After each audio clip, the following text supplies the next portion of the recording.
Hello everybody, welcome back. Thanos is one of the greatest supervillains not only in the Marvel universe, but also in comic books overall. He is a terrifically powerful entity capable of destroying whole races of other creatures.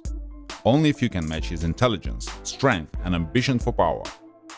For the first time, Thanos appeared on the big screen in 2012, in the first scene after end credits of the Avengers.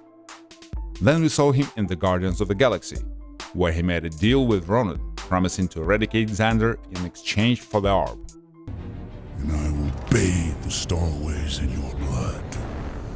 In the scene following end credits of Avengers Age of Ultron, Thanos took the Infinity Gauntlet and began hunting for the Infinity Stones. Fine. I'll do it myself. In the end of Thor Ragnarok, a giant spacecraft of Thanos unexpectedly emerged before Thor and Loki, who were flying on a spaceship with surviving Asgardians. From this very moment, the events of Avengers Infinity War begin. The Mad Titan becomes the main antagonist. He gathers all Infinity Stones, and at the snap of his fingers he wipes out half of all living beings, as well as half of heroes from the Avengers team. Eventually, the Infinity War has become the film about Thanos. Marvel Studios described him not as a villain, but as an anti-hero with a moral code principles and a great objective for which Thanos was ready to go to great length. Too great, as the film showed. What did it cost? Everything. Thanos was created by Jim Starlin and first appeared in the Invincible Iron Man number 55 in 1973. The name of the villain Thanos comes from the name of the ancient Greek god Thanatos, the personification of death. But how did Thanos come to the idea of random genocide of half the life in the universe? And I call that mercy. Here we should look into the past of his home world, the planet of Titan, and understand how the supervillain got his alias the Mad Titan. In the film, you could already see Thanos flashback about the great past of his home planet, which now lies in ruins. Thanos is a unique representative of the Eternals race, the son of Eternals Lars and Susan.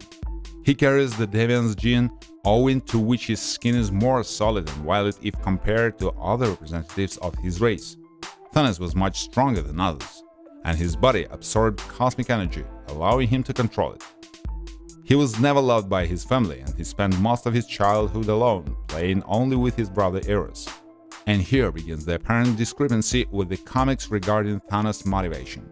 According to the canon, his antagonism to his native people and constant reflections about the nature of life resulted in him falling in love with the physical embodiment of death, the mistress of death, for the sake of the response feelings of whom he was ready to kill everybody indiscriminately.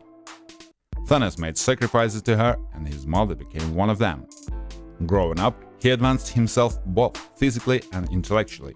So over time, he became the most powerful person on Titan and received his alias the Mad Titan. Eventually, he was banished from the planet and went traveling through space, gathering his own army. When the villain became powerful enough, he returned to Titan with a nuclear weapon and exterminated almost all of its population. It attracted Mistress Death's attention to him, but this never went any further. For that reason, Thanos set out to find the Infinity Stones. During this time, Thanos conquered and plundered many worlds, acquiring waste resources, technologies, weapons, and space vessels. However, the Avengers Infinity War saw Thanos with a more important objective: saving life in the universe through the decimation of half of its inhabitants, so that the survivors would have enough resources for existence. I'm the only one who knows that. By the way, in the actual comic books, Thanos found a new love in the face of the goddess of death Hela. Considering that she was in Thor Ragnarok, who knows, maybe Hela will become the love of his life, and the Mistress Death will be left off screen. But still, Thanos looks more dramatic and convincingly fanatical without any romantic interests, but only with the idea of the balance in the universe and the Infinity Stones in his gauntlets. We hope this video was interesting for you. Thank you for watching. If you liked it, put a like, comment and subscribe.